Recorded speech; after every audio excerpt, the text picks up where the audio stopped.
Salut tout le monde, donc c'est Smaïl de la Villa des Cœurs Brisés, saison 2. Voilà, je suis là chez Star 24.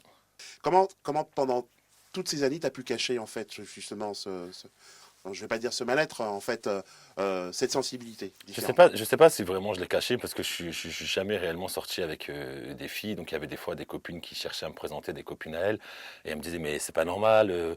Après il y a aussi le fait, voilà, j'avais 25 ans, j'étais déjà totalement indépendant, un bel appartement, je bossais, c'est pas normal, t'as pas de copine. Après il y a eu aussi ce changement physique, donc ça a été t'es super beau, t'es bien gaulé, en boîte quand tu vas, tu pécho pas. euh, Après, oui, j'essayais de dire non, mais je suis pas prêt ou je veux pas ou quoi ou qu'est-ce. Après, là où c'était plutôt difficile, c'est quand j'avais des dates avec des garçons pour aller prendre un verre ou aller au cinéma et que je devais mentir à mes vrais amis en leur disant que j'allais voir une fille, que j'allais prendre un verre avec une fille ou alors même que j'allais bosser exprès. Donc c'était ça. C'est pour ça que j'ai dit libérer, délivrer parce que je m'excuse auprès de tous ces amis et tous ces gens que j'ai connus il y a très longtemps et même avec qui j'ai dû couper les ponts parce que j'avais besoin de couper les ponts avec eux pour pouvoir avancer dans ma vie.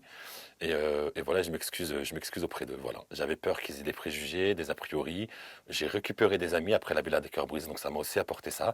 J'ai récupéré Fatima, qui était une très très très bonne copine, Sonia, qui était une très très bonne copine, des gens avec qui j'avais fait plein de choses. Et depuis la Villa des Cœurs Brisés, je les ai revus déjà une fois. On a fait Donc là, tu parles Fatima et Sonia, c'est des amis intimes à toi. voilà, avec qui j'avais coupé les ponts pour pouvoir essayer d'avancer En fait, tu dans leur ma fais une vie. petite dédicace, là, en fait, c'est ça. Pour leur dire que Vraiment un hommage que c'était important voilà, pour et que je toi. m'excuse auprès Et d'elle. Parce voilà. que je suis vraiment parti du jour au lendemain sans vraiment leur donner de nouvelles. Je suis même allé jusqu'en Australie, moi, pour faire mon coming out. Hein. J'ai vraiment tout quitté, vendu mon appartement. J'ai pris une année sabbatique. Arrivé là-bas, bah, je vais pas vous mentir, hein, je suis tombé dans un appartement, une coloc, où je suis tombé sur des wesh gros, des mecs du 77. Et En Australie. en Australie, je me suis dit, Enfin, tu vas putain, jusqu'en Australie et finalement, tu retombes sur des gens c'est ça. Et de du coup, Paris. j'ai pas fait mon coming out là-bas.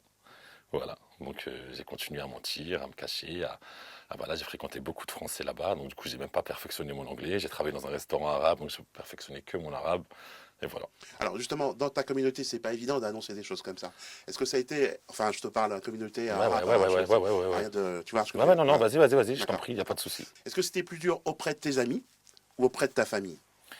Alors, étant donné par rapport à là où j'ai grandi, au fait, donc ça a été difficile pour ma famille et pour mes amis, parce que là où j'ai grandi, bon, on est une majeure partie communautaire du Maghreb et de l'Afrique. De par notre culture, effectivement, c'est quelque chose qui ne se fait pas. D'où pourquoi je l'ai caché, je l'ai menti pendant longtemps. Après, ça n'a pas été dur dans le sens de devoir le dire à ma famille, ça a été dur de comment ils vont l'accepter, comment ils vont le prendre. Le regard des gens, le regard des autres, le regard des voisins, le regard des autres familles, de notre famille, qui n'est pas forcément ici, qui est du pays. Donc ce qui a été dur, c'est plutôt ça. Voilà. Et comment ça, et comment ils l'ont pris alors? Plutôt très très très bien. T'as Voilà. pu Je vais pas parler à, dire qu'ils t'as m'ont pu dit, parler à ton père et à ta mère? je vais pas dire qu'ils, alors un peu, même si j'avais été en couple avec une nana, chez nous, on est très pudique, donc on n'en parle pas. Enfin, mes sœurs, elles parlent pas de leurs problèmes d'amour avec ma mère ou avec mon père. Donc c'est pas parce qu'aujourd'hui j'ai fait mon coming C'est out très que africain ça. c'est voilà très africain et je suis toujours pas prêt demain à ramener un garçon et le présenter à ma mère en disant c'est mon copain. J'ai énormément de respect pour mes parents et c'est quelque chose que je ferai pas en tout cas. Bien qu'il ait accepté, je vais pas dire qu'ils m'ont mis le tapis rouge. Super mon fils, on est super content. J'ai eu des leçons de morale. Voilà, mais en attendant, on m'a pas dit je te renie, tu rentres plus à la maison, tu viens plus manger à la maison. Non, voilà. Je remercie vraiment d'avoir des parents et une famille extraordinaire comme celle que j'ai. Alors tu habitais où? Alors j'habite à Mantes-la-Jolie au Val-Fouré, voilà, et vraiment dans un bloc, un très très gros bloc. Et voilà, donc j'ai une mère super. Alors elle a les épaules très très larges. Elle a eu un passé très difficile. Donc ce que je lui ai dit, je pense qu'aujourd'hui pour elle c'est du pipi de chat. Voilà, D'accord. ça lui passera au-dessus et ce que les gens peuvent penser, ça lui sera égal. Voilà. L'essentiel pour eux, c'est que tu sois heureux. C'est ça. Ma mère, c'est ce qu'elle nous a toujours dit, mon père aussi. Soyez heureux, vivez votre vie et voilà. Alors t'as des frères et sœurs? J'ai des frères et sœurs. Alors même aux frères et sœurs, tu mentais. Alors, même aux frères et sœurs, je montais. J'ai une de mes sœurs qui a souvent essayé de me tirer les verres du nez en me disant mais Smaïl, elle voyait des fois que j'étais contrarié, que j'allais pas très bien, et qui me disait mais tu sais, moi tu restes mon petit frère, quoi que tu sois, quoi que tu fasses. Donc, je supposais qu'elle voulait peut-être tirer les verres du nez Elle avait pour senti que le truc. ouais, elle avait senti le truc. Mais je pense que même nos mères, elles le sentent, hein, faut pas se cacher. Hein. Je pense que nos mères, elles le savent, mais elles se le cachent à elles-mêmes, et voilà. Je pense que toutes les mères, elles connaissent leur enfant par cœur, et elles le savent, mais elles se le cachent. Qu'est-ce que tu peux dire à des jeunes qui sont garçons ou filles qui sont dans ta situation, qui ont été dans ta situation?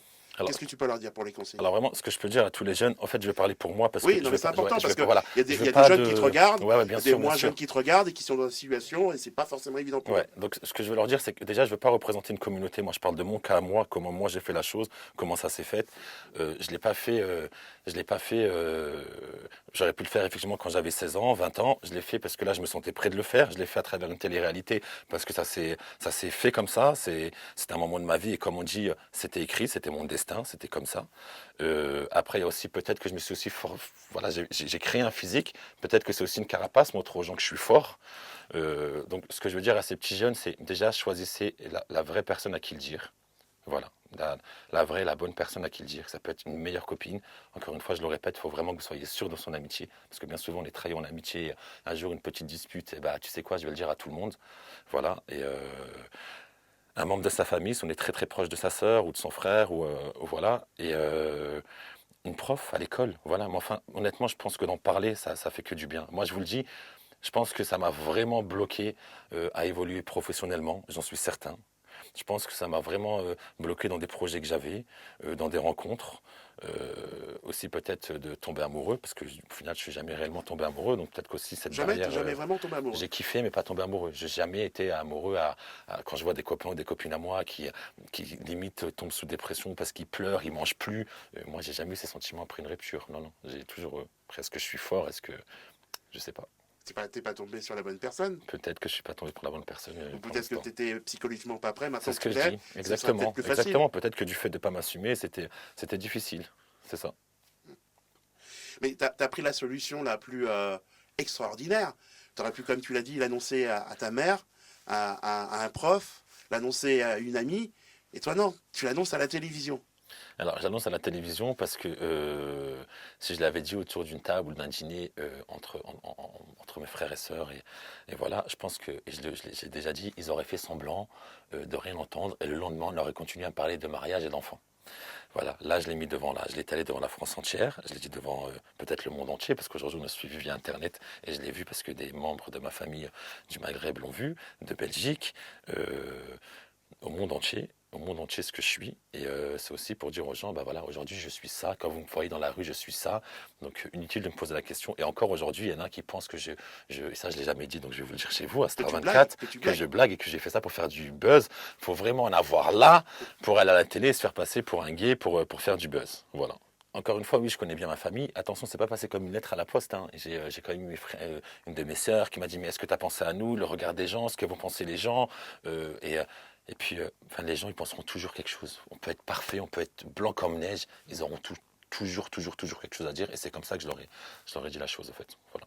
Et je pense que ça aurait peut-être choqué d'autres personnes aussi si je m'étais marié, parce que je sais pas, en fait. Donc c'est comme ça, il n'y a pas de. Tu préfères faire un coming out que faire semblant de te marier et mener une double Je vie. suis pas un Il y a des menteur gens et qui je font ça. pense il y en a qui le font. J'en connais beaucoup qui l'ont fait. Est-ce qu'ils sont heureux aujourd'hui? Je serais incapable de le dire. Moi, je suis fidèle en amour, mais vraiment fidèle à 100%. Et il n'y a aucune personne avec qui je suis sorti, et je le dis là, à Star 24, qui peut envoyer un message en disant il m'a trompé, il m'a fait cocu, parce que j'ai jamais été infidèle. Et je pense que ça doit être vraiment. Et il n'y a personne qui peut me dire je suis heureux quand je vais tromper ma femme avec un homme et retrouver ma femme le soir. Donc moi, je suis pas un menteur et j'aurais jamais eu le courage de le faire. C'est un Déjà par message, hein, c'est un respect, message, c'est un ouais, message. déjà par respect pour la personne avec qui je suis, si j'avais été avec une femme, j'aurais jamais pu le faire. D'accord. Quand est-ce que tu t'es vraiment rendu compte que tu étais gay? Maintenant, je pense qu'il n'y a pas de, je pense on est comme ça. Hein. Genre, c'est pas, ah bah demain je vais décider d'aller voir les hommes et tenter un peu comme Coluche avait dit, il faut tout essayer. Non, pour moi Non, mais c'est. ce que je veux dire, c'est qu'il y a des gens qui disent qu'ils sont bi, par exemple, tu vois, et ou J'ai peut-être qu'ils déjà, se cachent. attention, je suis déjà sorti avec des filles, j'ai déjà revu des ex à moi, voilà. Je sais être attiré par une très belle femme, voilà, j'ai déjà eu des rapports avec une femme. Si c'est ce qu'il faut dire, eh ben, je le dis. Mais voilà, j'aime aussi les hommes. C'est tout, il n'y a Alors, pas de. tu es gay, pas bi. Je peux être attiré par une très belle femme. Ah bah, c'est important de le dire. Tu n'es pas, on peut dire. On peut dire que je suis bi. Voilà, mais du coup, ça ouvre beaucoup de portes et je vous dis pas, il y a tous les messages que je reçois de filles qui me disent mais c'est dommage, c'est du gâchis et tout. Donc je vais continuer à en recevoir. Mais après, bah, s'il y a des femmes qui acceptent que leur homme soit bi, bah super, enfin, génial. D'accord. Donc tu n'es pas gay, tu es bi. Bon, on va dire que je suis bi, ok. C'est une Ok, information, non, ouais, c'est ouais, ça. ouais, c'est une Je sais pas. information, ouais. Je Mais sais je suis pas. plus attiré par les hommes, mais effectivement, on va dire que je subis parce que j'ai aussi quelques petites attirances pour les femmes. Alors déjà, je n'ai jamais connu de personne de la télé-réalité, sauf depuis très très peu de temps, là où je vois Kayla de The Island, depuis quelques temps. J'ai jamais rêvé de faire de la télé-réalité, comme ça a été dit dans différents articles par différents blogueurs. Euh, voilà, j'ai reçu un message sur Facebook, j'ai pas répondu tout de suite parce que je me suis dit c'est du fake. Voilà. Encore hier, il y a un photographe qui me propose de faire des photos pour 2500 euros. C'est pour vous dire qu'on reçoit de tout et n'importe quoi sur les réseaux sociaux. J'ai pas répondu tout de suite. Mais tu prendrais 2500 € pour faire Euh, des photos. faut voir les photos. Oui, on se comprend. Faut voir les photos. Ouais. Et on m'a contacté donc sur Facebook. Voilà, je suis chargé de prod pour le groupe TF1. J'ai une émission de tournage en Repdom. Voilà. J'ai pas répondu tout de suite. On a vu la petite icône que j'ai répondu, que j'avais lu le message. As-tu lu mon précédent message? Du coup, tiens le numéro. J'ai téléphoné. On m'a proposé. J'ai pas accepté tout de suite. J'avais besoin d'en parler autour de moi, à mes amis, à ma famille.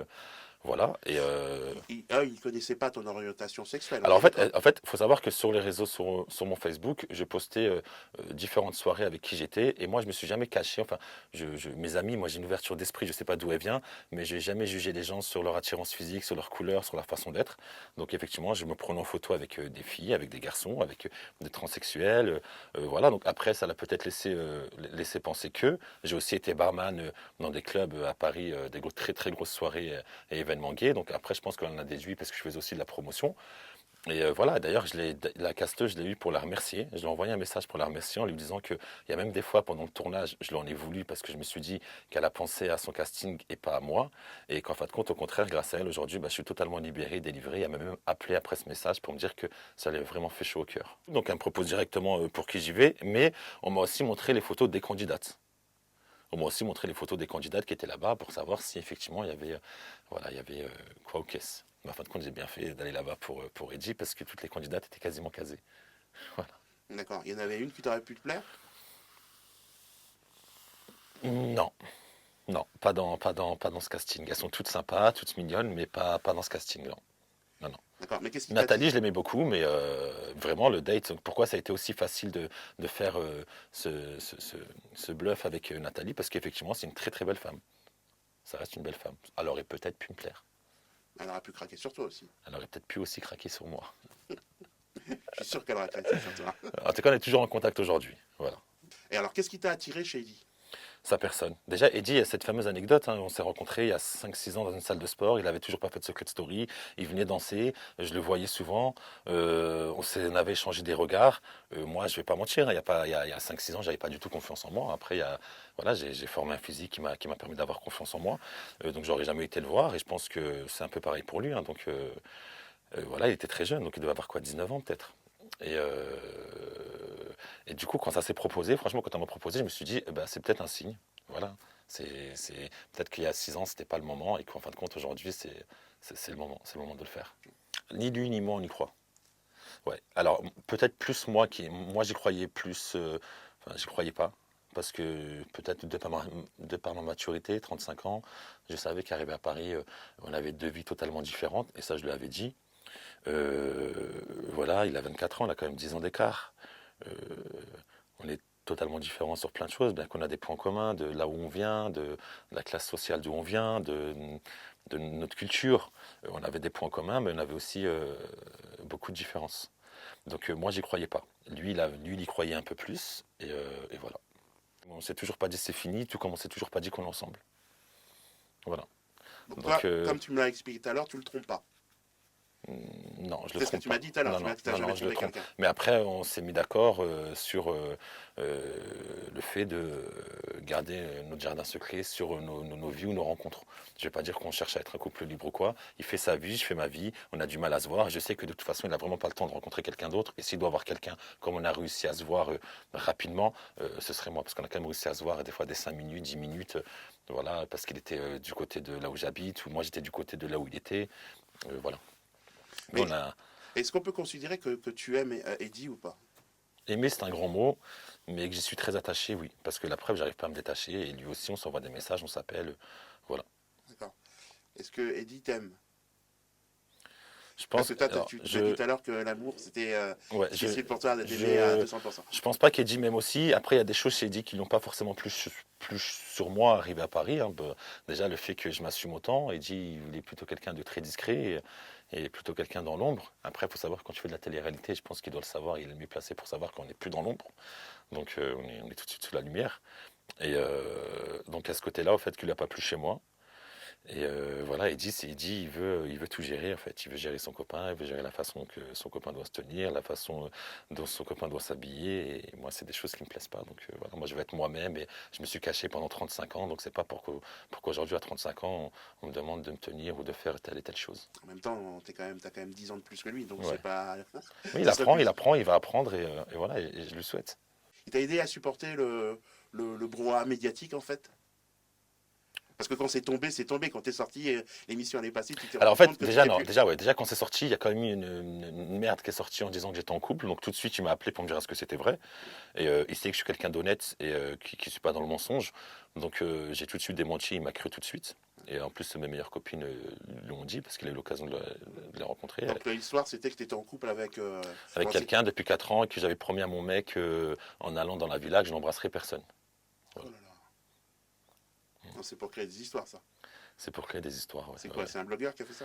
J'ai même pas envie de citer son nom, il est D'accord. connu et Ok. reconnu, mais ce serait lui faire de la publicité gratuite. Et voilà.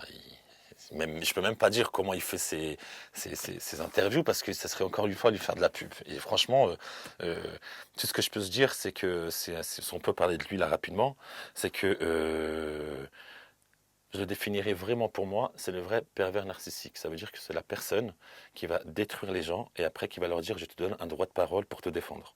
Parce que moi, c'est ce qu'il m'a fait. Ah bon? Ouais, ouais, il m'a envoyé des messages après, longtemps après, en me disant voilà, aujourd'hui je te propose un droit de parole. Et puis moi, j'ai refusé son interview, il faut le savoir. J'ai refusé son interview en lui disant que euh, il m'a carrément dit qu'il paraît qu'après la villa, tu sois carrément tombé en dépression. Est-ce que j'ai l'air d'être sous Prozac? Non. Non. Non, non. Et je lui ai dit que pas du tout. Je lui ai même fait des captures écran de ma sœur qui assumait qui j'étais sur les réseaux sociaux. Et je lui ai dit que ma famille l'a très bien pris. Et que c'est dommage d'être aussi méchant et après de vouloir donner un droit de parole aux gens. Voilà. Et puis j'ai l'impression que là où il fait ses interviews, c'est que de la vodka dedans. Parce que j'ai jamais compris pourquoi les gens, arrivés là où il est, ils font que. Il se lâche, il se lâche, il se lâche, quoi. C'est impressionnant. Impressionnant. Plutôt que d'avoir sorti tout et n'importe quoi, il aurait peut-être mieux fait d'attendre que je sorte et, et me demander directement que d'inventer toutes ces choses, en fait. Et vu dans une de tes interviews, tu m'as dit qu'en un an, avoir ce que tu as, c'est impossible. Impossible. Ouais, tu t'es suivi un peu. Merci, j'en suis flatté, donc je vois qu'on me suit. C'est impossible. Mais vraiment, la vérité, c'est une mission impossible. Et je mets au défi n'importe qui, Alors, c'est impossible, sauf si on prend même comme ça. même en prenant des drogues. Alors après, même comme ça, je pense pas. Alors en tout cas, on mettrait vraiment sa vie, on mettrait vraiment sa vie en danger. Vraiment. Là, ce serait vraiment plus faire du sport pour avoir une bonne santé, se maintenir en bonne santé et pour la forme. Là, ce serait vraiment pour se détruire la santé et se nuire et se tuer. Donc, je pense pas. Donc toi, tu prônes l'utilisation de non-drogue pour tout ce qui est musculation et tout ça, on est d'accord? Ah, mais moi, je suis pas pour et il y a pas de mérite. Enfin, non, non. Non, parce qu'il y a des gens qui, pour aller plus vite, ils vont prendre des choses et tout. Mais c'est partout dans la vie, on veut toujours tout avoir plus vite et voilà. Mais après, on est beaucoup plus fier quand c'est un travail qu'on a eu de par notre mental et de par nos efforts et voilà. Et après, de prendre ce genre de produit, ça a plein de conséquences sur le corps. Réfléchissez, voilà. Réfléchissez. Mais moi, je suis pas du tout partisan de voilà. Moi, je D'accord. préfère les gens qui veulent un travail et s'acharner, voilà. Qu'est-ce que tu penses des déclarations d'Eddie par rapport à la drogue? Bah, honnêtement, je pense que j'ai vraiment pas envie de m'étaler dessus, mais je pense que il l'a dit parce qu'il avait besoin de le dire. Je pense que ça a dû il s'est dit ça allait me faire du bien et il a utilisé ça comme un peu une thérapie. Il s'est dévoilé, voilà. On voit encore un Eddie entier, comme on l'a toujours vu entier. Malheureusement, ça lui cause préjudice. C'est vrai qu'il a peut-être oublié qu'il y avait des ados qui nous regardaient et de dire c'est normal d'essayer. Effectivement, je cautionne. Ça, par contre, je ne le cautionne pas d'avoir dit c'est normal d'avoir essayé. Je n'ai jamais essayé. Et je sais faire la fête sans rien prendre. Voilà. Justement, cette actualité le touche un peu. Il a discuté un peu avec toi de cette situation parce que Malheureusement, l'émission est ouais. passée à Touche pas mon poste, c'est passé hier. Ouais. Tout ça, Malheureusement, c'est Touche pas à mon poste qui l'a beaucoup marqué. Ouais. Et, euh, et moi, le conseil que je lui ai dit, Eddy, t'es quelqu'un de très fort, donc continue à être fort et continue à avancer avec cette remarque-là. Et des coups, t'en as reçu, t'en recevras encore. Ça l'a battu un peu. Je l'ai pas revu, mais au téléphone, il avait l'air contrarié en tout cas. Ouais, il avait l'air contrarié. Je veux vraiment qu'il soit fort et je lui ai dit que je serai toujours là pour lui en tout cas. Voilà. Tout comme j'ai toujours été là pour mes amis ou même pour des gens que je connais pas ou voilà, je serai toujours là pour Ouais, lui. tu vas pas le lâcher. Non, je le lâcherai pas parce que voilà, il a dit ça et voilà. Après, s'il en prend encore aujourd'hui, bah, si je peux l'aider à ne plus en prendre, je l'aiderai et voilà. Une autre actualité, l'histoire de Noël. J'ai fait des snaps avec lui en boîte de nuit, comme j'en ai fait avec des centaines de clients ce soir-là, parce que oui, aujourd'hui je fais des photos, oui, on me demande de prendre des photos. Je l'ai fait, il a posté sur Snap, il y a un petit blogueur de 1400 personnes qui s'est dit génial, j'ai le truc qui va faire le buzz, et je vais cartonner. Et voilà. Il faut savoir qu'il a quand même été sympa le Noël, parce que le lendemain, il a quand même mis un snap en disant qu'il n'était pas en couple avec moi, mais je lui ai quand même demandé de le faire. Le message que je peux vous faire passer, c'est soyez heureux, vivez votre vie encore une fois. Personne ne vous nourrit, personne ne vous donne à manger, personne ne paye votre loyer. Voilà, vivez votre vie, soyez heureux, ne vous vengez jamais, ne vous vengez jamais, ne vous vengez jamais. Faites comme moi, vivez dans ce fameux monde de Disney où les méchants ne gagnent jamais. Le karma, comme tu l'as dit tout à l'heure. Voilà, soyez heureux, kiss. Merci à tous ceux qui me suivent. J'ai été vachement surpris, j'en ai la chair de poule d'avoir autant de monde qui me suivent, autant de monde qui me soutiennent dans la rue, des gens de ma communauté. Merci. Voilà, j'ai juste à vous dire merci, continuez et je vous adore et comme je vous dis, je réponds toujours à vos messages dès que je peux. Voilà.